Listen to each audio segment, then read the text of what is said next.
Live from downtown Detroit, home of WDIV and Click on Detroit, Local 4 News at 5 starts now. Getting into the nitty-gritty of what it takes to open up a shop safely now that the doors of commerce have creaked open. What merchants have to do to keep them open. All right, Paula, also Governor Whitmer says it's a crucial step in slowing the spread. What she announced just a short time ago about testing and what you no longer need in order to get one. But we begin with the governor addressing a controversial request by her husband involving his boat up north.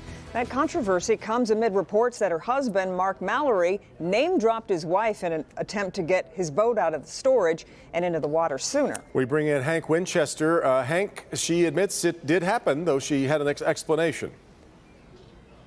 Devin, Kimberly, good afternoon to both of you. She does admit it happened. She says that her husband was up north at their cottage. He did make that phone call to get the boat in the water, but said the comments he made, well, essentially it was a joke that didn't land right. But you talk to some lawmakers today, and they say the optics of this right now just are not good. This is new video of North Shore Dock not far from Elk Rapids in northern Michigan. It's here where the governor and her husband keep their boat. It's also in this area where the governor and her husband own this cottage in northern lower Michigan, not far from Traverse City. The boating controversy all erupted last week when the owner of North Shore posted this message on Facebook. He reveals the governor's husband, Mark Mallory, seen here in this photo, called up asking for his boat to be put in the water, allegedly saying, "I'm the husband to the governor. Will this make a difference?" Why is that significant? Well, days before the governor's husband made that call, the governor herself urged Michiganders not to rush north, even though some parts of northern Michigan were set to reopen. And if you don't live in these regions, Region 6 and Region 8, please think long and hard before you take a trip into them. Today, the governor speaking out about the controversy, saying her husband has, in fact, been up north. She has not. My husband did go up to our place in Antrim County and raked some leaves and came home. So he was there. We did not all pile in the car to go enjoy our second home, although that would have been permitted. My husband made a failed attempt at humor last week when checking in with the small business that helps with our boat and dock up north. He thought it might get a laugh. It didn't. And to be honest, I wasn't laughing either when it was relayed to me. Some lawmakers, like State Senator Tom Barrett, are demanding an apology and a further explanation. I think the governor owes the state of Michigan an apology. I think we need to, reopen our economy in Michigan, allow people to make their own decisions.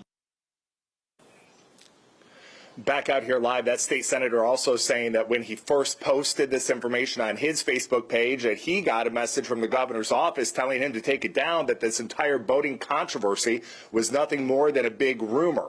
Well, that has now changed. The governor saying today that she has been the subject of many different rumors and attacks and threats to her life, and is asking Michiganders to focus on the real issue, and that's battling COVID-19.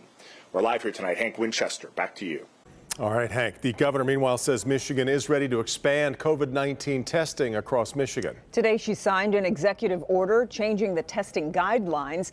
That comes as 26 deaths have been reported in the last 24 hours, along with 223 new cases. Rod Maloney is live in Bloomfield Hills tonight. Rod, you don't need to have a prescription anymore either. Right, and here's the thing, Kimberly. The governor has said from a number of news conferences that I've been in that she wants everybody in the state of Michigan to get tested, all 10 million of us. But the problem has been you don't have enough tests, so what do? Well, she figures now we need to have more testing, and in order to do that, she now has enough tests to broaden the rules here. And one of the most powerful tools that we have in the fight against this virus is widespread testing. We need to keep working to expand testing and require people who test positive to isolate from others so we can prevent that community spread. It's crucial that people who are at risk of catching this virus get tested. Getting tested for COVID-19 has been difficult at times, and in fact not even allowed in a lot of places. You sometimes needed a doctor's note, other times you just needed symptoms. We owe it to the real heroes of this crisis, our medical workers and first responders, and other essential workers, to do what we can to stop the spread of this virus. So here are the new rules that the governor's talking about. Yes, if you exhibit any symptoms, even mild ones, you can get a test. Exposure to a person with COVID-19, the governor absolutely wants you to get a test. If you work outside the home for at least 10 days, now's the time to get a test. If you live in a congregate living setting, like a long-term care facility, a prison or a jail, homeless shelters, or even a migrant camp, the governor wants you to get a test. We're working incredibly hard to make it easier for everyone to get tested. And so now, if you're looking to get a test, if you fall into one of those categories, you want to know where to go, we have the full listing of testing facilities on the homepage at clickondetroit.com. Live in Bloomfield Hills, Rod Maloney, Local 4. All right, Rod, let's get to Ben now, who is tracking some storms right now on 4 Live Radar. Yeah, this is in the south zone, right, Ben? Yeah, Kim and Devin, this is not very widespread, but there's a broken line of storms starting to advance north into Michigan. We did have a warning out for parts of Lucas County there in Toledo. That has since expired, but they did have 60-mile-per-hour estimated winds down there, and also the report of at least some 1-inch hail. There you can see right now starting to move into parts of Lenawee County is the remnants of that line. Weakened a little bit, but still producing some heavy rain and possibly some gusts there as we take a closer look. This is all moving just south of the highway down there. So if you're in Riga Township, down there toward Blissfield, you're going to be seeing some heavy rain here within the next 15 to 20 minutes as this moves off to the northwest. Otherwise, the rest of us are just going to be watching for some pretty hot and humid conditions that are going to take us right through the rest of the evening. In fact, temperatures are going to be moving into the 70s by the time midnight rolls around, but it is going to be steamy up until that point. Still could have a few more storms pop, but it should be pretty low-key as far as the number of folks that are going to see that. We'll keep an eye on it and have more for you in just a few minutes, guys. Okay, Ben. 2 Metro Detroit malls are set to reopen this week with reduced hours. Both Great Lakes Crossing and 12 Oaks Mall are scheduled to reopen at 11 a.m. Thursday. They'll be open from 11 a.m. to 7 p.m. Monday through Saturday and 11 a.m. to 6 p.m. on Sundays. Both malls plan to clean and disinfect throughout the day, as well as encourage the use of masks and social distancing. And so begins what many will call the new normal. Today, small businesses across Metro Detroit reopened for the first time in months. So on day one, we wanted to see what it was like, not just for the workers, but for customers too. Paula Tutman has been checking into that. Paula, so much of this now is different. Absolutely different. And keep in mind, this is just a start, a small start and a slow start. But certainly merchants are glad to have the start. It takes a great deal to go from stop to go. And while Hanson's running shops have been staying afloat online and curbside, today they make a run for the in-person commerce. It feels like grand opening day. It feels that because everything is different, everything's new. And a great deal of thought went into how to open. We wanted every customer to come in here, that comes in the door, to feel safe, and we wanted all of our employees to feel safe.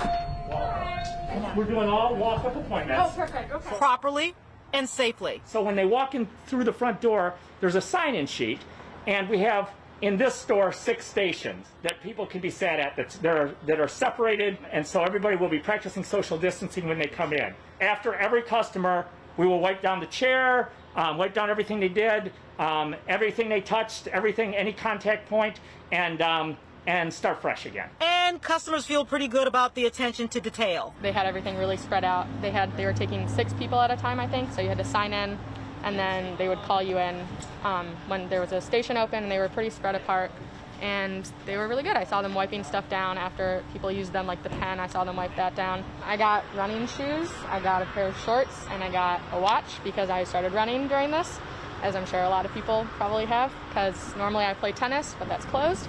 So I thought I'll try running. And for those who don't want to wear a mask, there is an outside area for walk-up service. Hopefully everybody can walk away happy with a smile on their face, although we might not be able to see it. You know, the customers I talk to say they really appreciate these efforts, and that's what's going to keep them coming back. I actually talked to a local lawmaker who said that these kinds of businesses, these small businesses, are uniquely able to really attract customers because they'll feel safe and they'll feel more comfortable because they know extra efforts have been taken to keep them safe, guys. Yeah. Okay, Paula, we appreciate it. Well, as more studies of potential new treatments for COVID-19 continue to be ramped up, more information on highly publicized drugs continues to stream in. Hydroxychloroquine in particular has made headlines recently. We bring in Dr. Frank McGeorge with an update. Doc, are you still in the study at Henry Ford Hospital? Yeah, Devin, I am. And, we're talking about the WHIP COVID-19 study, which is still enrolling people. In fact, I have been taking the daily pills for almost, hard to believe, 7 weeks already. Now, to be clear, I have no idea if I'm taking a daily dose, a weekly dose, or simply placebo. But in the meantime, there has been a lot of new information on hydroxychloroquine, and it has not all been favorable. Last week, the British journal Lancet published the results of a large observational study that looked at over 96,000 COVID-19 patients in 671 hospitals across 6 continents. They found there was no benefit to chloroquine or hydroxychloroquine, either alone or combined with a macrolide antibiotic like Zithromax, when they were started within 48 hours of diagnosis. In fact, there was a significantly increased risk of serious heart rhythm abnormalities for COVID-19 patients on any of those drug combinations, as well as an increased risk of death on the drugs. Now, it's important to note, this was an observational study, so we cannot draw cause and effect conclusions regarding harm. But it's notable that other recent studies published in the New England Journal of Medicine and JAMA also failed to identify any benefit. Now, the latest Lancet study was significant enough that the World Health Organization announced they are putting a pause on the hydroxychloroquine arm of a large international randomized controlled study of 4 different drugs, including hydroxychloroquine, to treat COVID-19 until they can complete a safety analysis of the drug.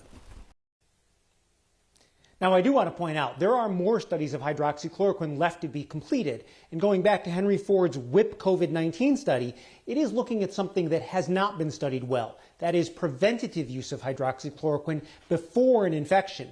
Now, it's certainly possible that it may not be effective as a treatment, that is hydroxychloroquine, but it might keep you safe if you're exposed. That's the purpose of the WHIP COVID study. We'll wait and see. Back to you. Be following it. Okay, thank you, Doc. Well, much more ahead here on the news at 5. Including what happened today at Eastern Market that's playing a critical role in getting Detroit's small businesses back open safely. Priya. A man accused of harassing a woman for years leads police on a chase in Oakland County. A stalker in the car. Police tried to pull him over. They chased him down Greenfield and crashed. We're learning disturbing details about what led up to that 911 call.